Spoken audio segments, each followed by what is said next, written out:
Czasami często, ale nie. Siadałam w pociągu w ogóle i w ogóle. Ale nawet nie wiem kiedy w ogóle nagle słyszę następna stacja, Legionowo-Piast. Gdzie ja jestem w ogóle, wiesz? W ogóle to była zima jeszcze. No bo w ogóle flagi podbijały, to wygląda jakby nas zapraszali. Nie, I tak dalej, prosiła, żebym do niej zadzwoniła, jak dobrze dzwonię do niej. Jestem na Legionowo-Piast w ogóle i tam poczekałam 25 minut na drugi pociąg, zamiast mi pociąg. Nie, druga moja koleżanka z a ta druga Monika teraz tu mieszka.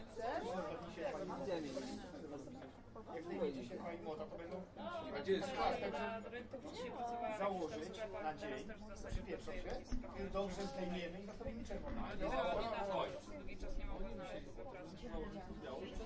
Akurat normalnie. Tak, nie.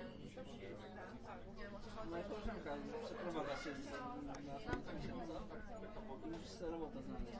może jedno białe. Tak po prostu, żeby już Bieszczady. Tam muszę sobie robotę znaleźć.